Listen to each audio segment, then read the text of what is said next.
अस्सलाम वालेकुम दोस्तों। वो कहते हैं ना कि जिन्ना गुड़ पाओ उन्ना मीठा। सबसे महंगे खिलाड़ी बिके ईशान किशन, और उन्होंने इस चीज को प्रूव भी किया अपने आईपीएल की पहली सेंचुरी के साथ। मगर ये भी कहते हैं कि जिस चीज की कीमत ज्यादा हो लाजमी नहीं कि वो चीज कीमती हो, और ये बात पूरी उतरती है आर्चर पर, जो अपनी फ्रेंचाइज में सबसे महंगे खरीदे गए। तो ये एक ही मैच के अंदर दो खास बातें हुई। ईशान किशन ने अपनी आईपीएल की पहली सेंचुरी की, और सनराइज हैदराबाद ने बताया कि वो इस आईपीएल की एक मजबूत दावेदार टीम बनकर सामने आई है। पहले ही मैच में अगर एक दो रन ऊपर और कर लेते तो आईपीएल की हिस्ट्री के सबसे ज्यादा रन बना सकते थे, मगर वो भी रैकेट एक तरह से इनके पास है। मगर जबरदस्त किस्म की बैटिंग की सनराइज हैदराबाद के तमाम बल्लेबाजों ने, मगर खासकर मुझे लगता है कि ईशान किशन ने अपना खास कमाल दिखाया, और ट्रेविस हेड ने भी। वैसे तो उनके 6 बल्लेबाज ऐसे हैं जिसके 200 प्लस स्ट्राइक रेट के साथ बल्लेबाजी की है। अगरचे मुकाबले में राजस्थान रॉयल ने भी जबरदस्त मुकाबला एक तरह से किया, मगर शुरू में थोड़े डगमगाए, मगर बाद में जोरैल ने और संजू सैमसन, मेरे पसंदीदा बल्लेबाज हैं संजू सैमसन। मुझे लगता है कि मेक शिफ्ट शायद कैप्टन रेयान पराग को बनाया गया, वैसे संजू सैमसन ही रहेंगे क्योंकि शायद चोट वगैरह लगी हुई है, मगर कमाल बल्लेबाज हैं वो। जबरदस्त बैटिंग की, मगर फिर दोनों ऊपर नीचे इकट्ठे आउट हुए, और मैच उनके हाथ में, खैर जब वो बैटिंग कर रहे थे तब भी उनके हाथ में नहीं था, तब भी मैच सनराइज हैदराबाद की गोद में ही था, बट थोड़ा मैच में ट्विस्ट जरूर आया था। बट उसके बाद मैच खाली हो गया, और इस मैच में खास बात, एक इनिंग में सबसे ज्यादा 35 फोर्स का रैकेट भी सनराइज हैदराबाद के पास है। इससे पहले मिडिल सेक्स के पास यह रिकॉर्ड था 33 चौकों का, यानी चौके एक इनिंग में सबसे ज्यादा उन्होंने सरे के खिलाफ लगाए थे। और सनराइज हैदराबाद के सबसे महंगे खिलाड़ी ईशान किशन, जो 11 करोड़ 25 लाख में खरीदे गए थे, उन्होंने अपना रेट बताया कि वो बिल्कुल ठीक है। मगर दूसरी तरफ सबसे महंगे जो 12 करोड़ 50 लाख में खरीदे थे राजस्थान रॉयल ने, किसको खरीदा था?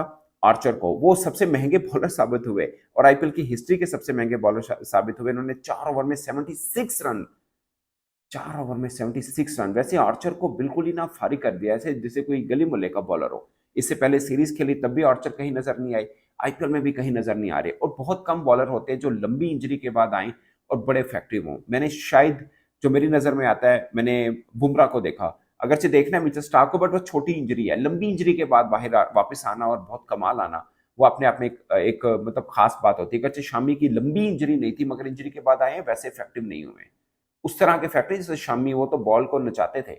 वो शामी हमें चैंपियंस ट्रॉफी में भी नजर नहीं आए, वो शामी हमें इस आईपीएल के अंदर भी उस तरह से अभी तक नजर नहीं आए। बट मैच खेल खेल के रिदम बन जाए तो अलग बात है।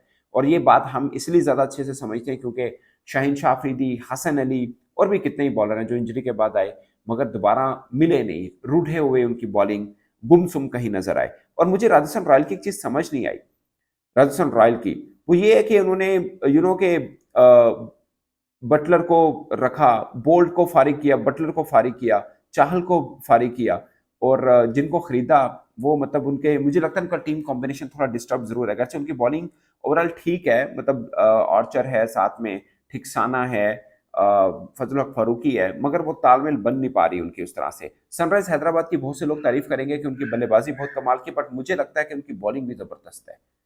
बॉलिंग भी उनकी बुरी नहीं है। सिमरजीत को अगरचे इस मैच में 26 रन एक ओवर में, महंगा तरीन ओवर हुआ एक तरह से, बट फिर भी वो बॉलर तगड़ा है। नई बॉल के साथ पहले 2 ओवर बड़े अच्छे किए। पहले ओवर के अंदर वैसे उनको भी रन हो गए थे, पैट कमिंस को भी 20 प्लस रन हुए, बट ओवरऑल के 20 रन हुए एक्चुअली में। जोराल ने उनको 20 रन किए, एक रन सिर्फ इसमें से संजू सैमसन का था, बाकी 19 रन जोराल के थे। जबरदस्त उन्होंने उसमें बैटिंग की, बट ओवरऑल मुझे लगता है कि सिमरजीत एक अच्छा बॉलर है। फिर शामी अगर रिदम में नहीं, अगर रिदम में आ जाता है तो वो फिर अभिषेक शर्मा को वो बीच में अच्छा यूज करते हैं, तो ओवरऑल उनका अच्छा कॉम्बिनेशन है। और मैं ईशान किशन का एक बार सोच रहा था, ईशान किशन को 1.5 साल हो चुके अपने आखिरी वनडे मैच खेले हुए, तकरीबन 1.5 साल हो चुके आखिरी टी20 मैच खेले। आखिरी टी20 मैच की सेकंड लास्ट इनिंग और उससे पहले, यानी आखिरी 3 इनिंग्स में 2 लगातार 50 है उनकी, और वो भी ऑस्ट्रेलिया के खिलाफ। 47 रन है उनका अफगानिस्तान के खिलाफ, फिर भी वो टीम में नहीं है। कैसे टीम में हो? पंत बैठा हुआ डेस्क के पीछे, बेंच के ऊपर।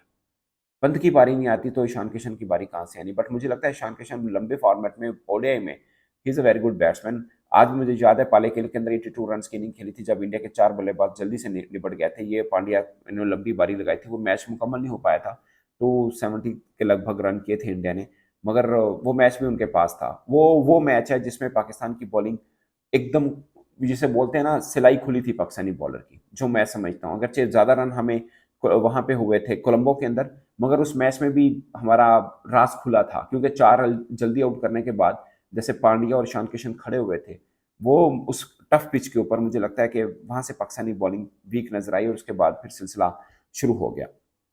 तो ये है। और दूसरे दोस्तों, मजे की बात यह है कि लास्ट टाइम भी हैदराबाद का ही स्कोर था ये जो भी इन्होंने रन किए हैं और जो रिकॉर्ड टूट सकता था। और मजे की बात यह है कि 6 टाइम 200 प्लस रन किए हुए हैदराबाद सनराइज ने।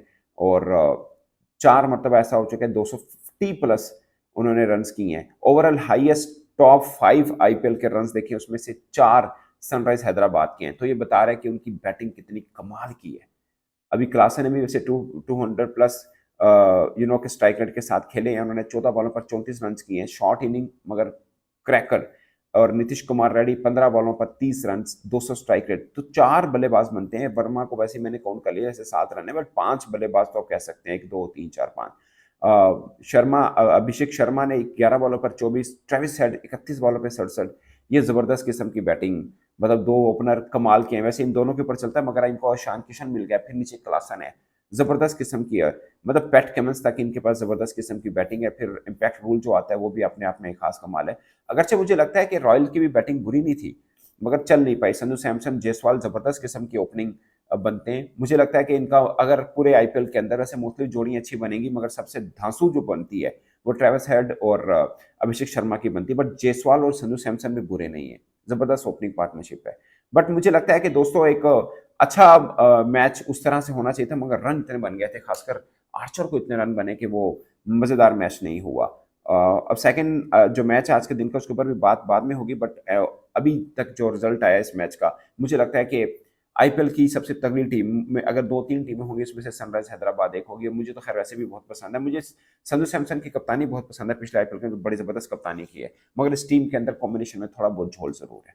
तो दोस्तों, आपके नजर में अब तक के मतलब कितने मैच हो गए? 2 मैच हो गए, 4 टीमें सामने आई। मुझे सबसे तगड़ी सनराइज हैदराबाद लग रही है। कच्चे आज के जो दूसरे 2 मैच हैं, दूसरे जो 2 टीमों के बीच मैच, वो भी तगड़ा है, बट उनको मिलाकर भी मुझे सनराइज हैदराबाद सबसे मजबूत टीम लगती है। आपको कौन सी लगती है? अपने राइट कमेंट के साथ जरूर आएगा। मेरी तरफ से इतना ही, इजाजत दीजिए। अल्लाह हाफिज।